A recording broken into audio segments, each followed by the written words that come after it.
मोक्षमार्गस्य नेतारं भेत्तारं कर्मभूभृतां ज्ञातारं विश्वतत्त्वानां वंदे तत्कुणलब्धये। बोली पंच परमेष्टि भगवान की जय। आचार्य उमा स्वामी जी महाराज की जय। आचार्य भगवंत श्री विद्यासागर जी महाराज की जय। मुनि पुंगव पिता तुल्य श्री सुधा सागर जी महाराज की जय। सभी को जय जिनेन्द्र। वैमानिक देवों का वर्णन, यानी अभी तक आपको भवनवासी देवों के बारे में थोड़ी चर्चा मिल गई, ज्योतिष के देवों की मिल गई। आप कह रहे हैं वैमानिक देवी को यहाँ से वर्णन प्रारंभ कर रहे हैं, तो सबसे पहला सूत्र है वैमानिकाः। वैमानिक यानी वैमानिक देवों का वर्णन यहाँ से प्रारंभ करेंगे।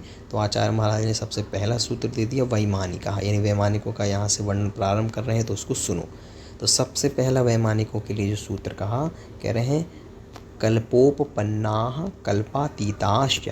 कल्पोपपन्ना कल्पातीताश्च, यानी वैमानिक देव कितने प्रकार के? दो प्रकार के, एक तो कल्पोपन और दूसरा कल्पातीत। तो ये दो प्रकार के देव होते हैं, यानी वैमानिक देव ही जो विमानों में रहते हैं वो दो प्रकार के, या तो वो कल्पोपन होंगे या कल्पातीत होंगे। कैसे? जैसे अभी आपको बताया था, जो 16 स्वर्गों में जो देव रहते हैं वो सभी क्या कहलाते हैं? कल्पोपन्न, यानी कल्पवासी। और जो उससे ऊपर के 9 ग्रेवियक, 9 अनुदिश, 5 अनुत्तर विमान वाले वो कहलाते हैं कल्पातीत। तो दो प्रकार के वैमानिक हो गए ना, एक तो कल्पोपन्न और दूसरा कल्पातीत, ऐसा समझना चाहिए।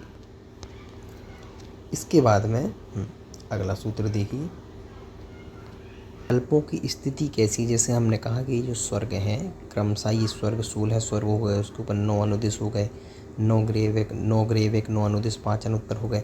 तो कह रहे हैं इसी के लिए अगला सूत्र है ऊपरी ऊपरी। ऊपरी ऊपरी मतलब ये जितने भी विमान हैं ये सभी ऊपरी ऊपरी, ये एक के ऊपर एक ऐसे क्रम से समझने चाहिए। ऐसा नहीं कि लाइन से हैं, ऐसा नहीं, एक के ऊपर एक, यानी 16 स्वर्ग और इनके ऊपर ही 9 ग्रेविक, 9 अनुदिश और 5 अनुत्तर, इस प्रकार से आपको समझना चाहिए, ग्रेविक, अनुदिश और अनुत्तर। इसके बाद में कह रहे हैं वैमानिक देवों के रहने का स्थान, यानी जो वैमानिक देव हैं उनके रहने का क्या कौन सा स्थान है, अथवा 16 स्वर्ग जो हैं उनके क्या नाम है? तो कह रहे हैं सौधर मैसान सानत कुमार माहेंद्र ब्रह्म ब्रह्मोत्तर लांतव कापिष्ट शुक्र महाशुक्र सतार सहस्रारिश्वानत प्राणतयोरारणाच्युतयोर नवशु ग्रैव्यकेशु विजय वैजयंत जयंता पराजितेषु सर्वात्र सिद्धौचा। यहाँ पे 16 स्वर्गों के नाम, इसी के साथ में 9 ग्रेवियक, 9 अनुदिश और 5 अनुत्तर के बारे में बताया गया है। तो कह रहे हैं कौन कौन सा? तो देखिए, सबसे पहले कह रहे हैं सौधर्म और ईशान 2 स्वर्ग हो गए, सानत कुमार और माहिंद्र ये 2 स्वर्ग हो गए, फिर ब्रह्म ब्रह्मोत्तर ये 2 स्वर्ग हो गए, फिर लांतव कापिष्ट फिर 2 हो गए, शुक्र महाशुक्र फिर 2 हो गए, फिर सतार सहस्रार फिर 2 हो गए, फिर आनत प्राणत फिर 2 हो गए, इसके बाद में आरण अच्युत फिर 2 स्वर्ग हो गए। तो इस प्रकार से 16 स्वर्गों के नाम बता दिए। अब इनके ऊपर 9 क्या हैं? 9 ग्रेविक भी हैं, तो नवशु ग्रेविकेशु, इनके ऊपर 9 ग्रेविक हैं, और यहाँ पे ग्रेविकेशु शब्द प्रयोग किया गया, तो इससे आप इनको क्या समझ लें कि 9 अनुदिश भी इनके ऊपर हैं। फिर बाद में कहा विजय वैजयंत जयंत अपराजित और सर्वार्सिद्धि, तो ये 5 अनुत्तर विमानों के नाम बता दिए। इसका मतलब क्या कि देखिए, पहले 16 स्वर्ग हैं, फिर इसके ऊपर 9 ग्रेविक हैं, फिर इसके ऊपर 9 अनुदिश हैं, और फिर उसके ऊपर 5 क्या हैं आपके? क्रमशः ये आपके 5 अनुत्तर विमान हैं। उनके नाम क्या है? विजय वैजयंत जयंत अपराजित और सर्वार्सिद्धि। इस प्रकार से आपको समझना चाहिए। इसके बाद कह रहे हैं कि वो जो वैमानिक देव हैं उनमें क्रमशः ऊपर ऊपर तो क्रम से हैं, लेकिन उनमें ऊपर ऊपर अगर आप बढ़ते जाएंगे तो सभी में उत्तरोत्तर वृद्धि होती जाती है। किस चीज़ की वृद्धि होती है? तो कह रहे हैं स्थिति प्रभाव शुक्तिलेश्या विशुद्धि इंद्रियावधि विषयतोधिकाः, यानी ऊपर के जो देव हैं उनमें क्रमशः कुछ कुछ बढ़ता जाता है। तो क्या बढ़ता जाता है? तो सबसे पहले का स्थिति, स्थिति मतलब आयु। तो ऊपर ऊपर के जो देव हैं उनकी आयु अधिक अधिक बढ़ती जाती है, यानी जो पहले स्वर के होंगे, पहले दूसरे स्वर के, उनकी कम आयु होगी। जो उससे ऊपर के स्वर के होंगे सानत कुमार महेंद्र, तो उनकी कितनी होगी? 7 सागर की, पहले वाले की 2 सागर की। तो ऐसी क्रमशः सबकी आयु बढ़ती जाती है, आगे के सूत्र में आपको बताएंगे। इसके अंदर का प्रभाव, प्रभाव भी इनका बढ़ता है। जो पहले या दूसरे स्वर के देव हैं उनका प्रभाव कम होगा, और जो दूसरे तीसरे चौथे के होंगे उनका प्रभाव ज़्यादा होगा। ऐसे सबका प्रभाव भी ऊपर ऊपर बढ़ता जाता है। फिर इसके बाद में कहा सुख, सुख भी ऊपर ऊपर के देवों का बढ़ता है। जो नीचे नीचे के देव हैं उनका सुख कम होता है, और ऊपर ऊपर जब जाते जाएंगे तो उनका सुख भी कैसा होता है, होता जाता है, बढ़ता जाता है। परिग्रह कम होता है लेकिन उनका सुख अधिक होता है। फिर कह रहा है द्युति, द्युति मतलब कांति। तो जो शरीर की कांति, वस्त्रों की कांति, आभूषण की कांति जो ऊपर ऊपर के देव हैं उनकी बढ़ती जाती है। इसके बाद में कहा लेश्या विशुद्धि। लेश्या विशुद्धि का मतलब वह जो देव हैं उनकी लेश्याएँ भी ऊपर ऊपर क्या होती जाती हैं, कम कम होती जाती हैं, यानी अच्छी शुभ होती जाती हैं। पीत, पद्म, शुक्ल, परम शुक्ल, इस प्रकार से लेश्या भी बढ़ती है। फिर क्या कहा इंद्रिय, इंद्रिय विषय लगाएं। इंद्रिय विषय यानी इंद्रिय का जो विषय है, अपने आप इंद्रियों से, 5 इंद्रियों से कितना जान सकते हैं, तो ये विषय भी ऊपर ऊपर जानने का अधिक बढ़ता जाता है। और अवधि विषय, अवधि विषय का मतलब अपने अवधि ज्ञान से आप कितने दूर का जान सकते हैं, ये भी ऊपर ऊपर के देवों का अधिक अधिक बढ़ता जाता है। इस प्रकार से वैमानिक देवों में उत्तरोत्तर क्या होती है, वृद्धि होती जाती है।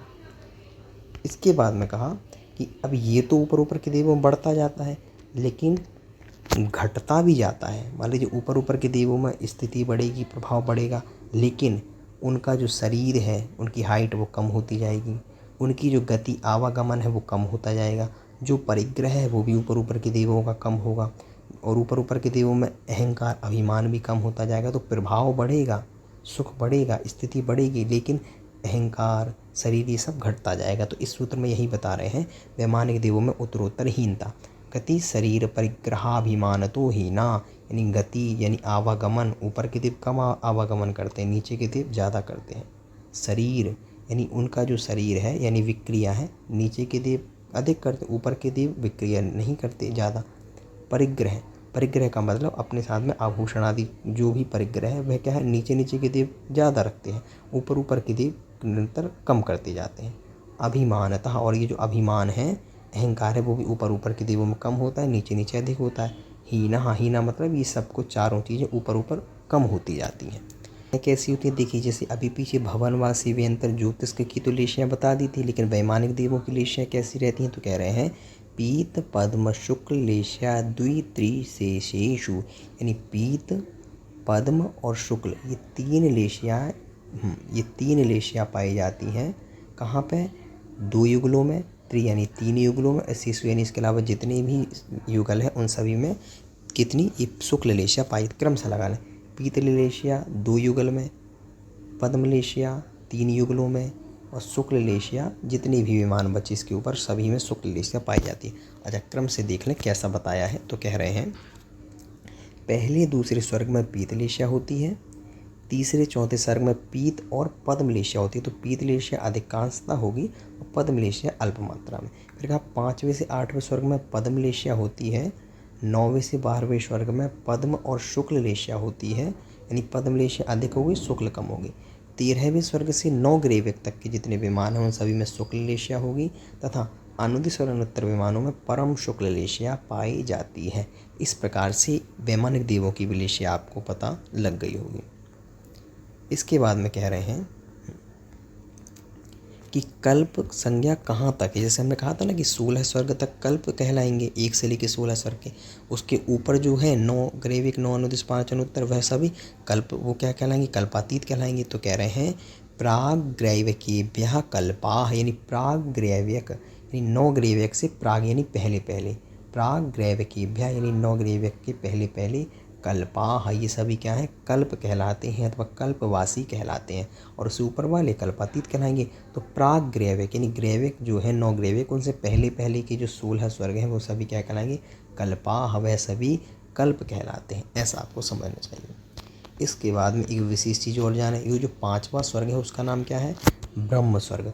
ब्रह्म स्वर्ग में देवता तो रहते ही हैं, परंतु वहाँ पे 8 दिशाओं में लौकांतिक देव भी रहते हैं। तो उसी के लिए सूत्र है ब्रह्म लोकालया लौकांतिका, यानी ब्रह्म लोक है आलय जिनका, यानी रहने का स्थान जिनका, उसे कहते हैं लौकांतिक। यानी ब्रह्म स्वर्ग में क्या है, वहाँ पे लौकांतिक देव रहते हैं। यानी जो 5वां स्वर्ग है वहाँ पे कौन पाया जाता है, वहाँ पे ब्रह्मलोक में लौकांतिक देव यानी ब्रह्म स्वर्ग में देव तो रहेंगे, परंतु वहाँ पर विशेष लौकांतिक जाति के भी देव वहाँ पर पाए जाते हैं। पांचवें स्वर्ग की दिशाओं विदिशाओं में होते हैं। पांचवें स्वर्ग का नाम क्या है? ब्रह्म स्वर्ग। तो इसीलिए कहा ब्रह्म लोकालय, यानी ब्रह्म लोक है, आलय जिनका उसे कहते हैं लौकांतिक। इस प्रकार से, और याद रखिएगा जो ब्रह्मलोक में जो लौकांतिक देव रहते हैं विशिष्ट जाति के, वह सभी ब्रह्मचारी होते हैं, द्वादशांग के पाठी होते हैं और तीर्थंकरों के केवल तप कल्याणक में जाते हैं।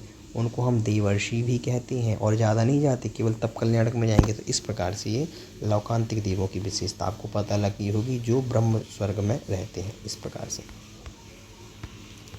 इसके बाद में कह रहे हैं लौकांतिक देवों के नाम क्या है भाई? जो आठों विदिशाओं में, जो 8 विदिशाओं में जो देवतागण रहती हैं लौकांतिक, उनके नाम क्या क्या हैं? तो कह रहे हैं सारस्वतादित्य वन्यरुण गर्दतोय तुसी ताव्याबाधा रिष्टाश्च। तो कह रहे हैं कौन कौन से? तो कह दिए सारस्वत, दूसरा आदित्य, तीसरा वहिन, फिर अरुण, फिर गर्दतोय, इसका में तुषित, फिर अव्याबाध और फिर अरिष्ट। इस प्रकार से ये 8 लौकांतिक देव होते हैं जो वहाँ पे ब्रह्म स्वर्ग में दिशाओं और विदिशाओं में पाए जाते हैं। इस प्रकार से उसके बाद में कहा वह जो अनुदिश और अनुत्तर विमान हैं उनकी अवतार के लिए, अवतार का मतलब कि जो अनुदिश और अनुत्तर विमानों में जो देवतागण रहते हैं क्या वो कितने भवावतारी होते हैं, कितने भाव में मोक्ष को प्राप्त कर लेते हैं? कह रहे हैं विजयादिशु द्विचर्मा। विजयादिशु से यहाँ से 2 चीज़ ग्रहण करिएगा, 9 ग्रीवे के ऊपर जो 9 अनुदिश और 5 अनुत्तर हैं उनको ग्रहण करना है। तो कह दिया विजयादिशु यानी 9 अनुदिश और 5 अनुत्तर विमानों में जो रहते हैं वो सभी द्विचर्मा मतलब 2 भवावतारी होते हैं।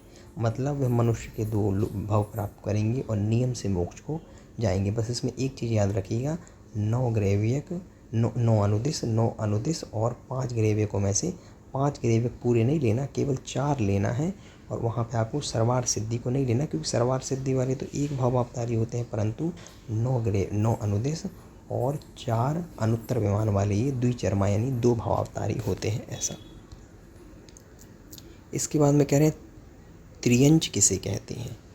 तो कह रहे हैं औपपादिक मनुष्येभ्यः शेषास्त्रियग योनयः, यानी औपपादिक मनुष्येभ्यः, औपपादिक यानी देव और नारकी, क्योंकि इनका औपपादिक जन्म होता है इसलिए औपपादिक से इन दोनों को ग्रहण करना है। तो औपपादिक और मनुष्येभ्यः यानी औपपादिक देव और नारकी और मनुष्य यानी जो मनुष्य हैं उनसे शेषा मतलब इनको छोड़ के जितने भी बचे वो सभी क्या है? त्रियग योन है, वह सभी त्रियंच योनि वाले अथवा त्रियंच जीव कहलाते हैं। तो कितनी अच्छी परिभाषा है, देव नारकी और मनुष्यों को छोड़ के जितने बचे वो सभी क्या है? त्रियग योनि त्रियंच कहलाते हैं। ऐसा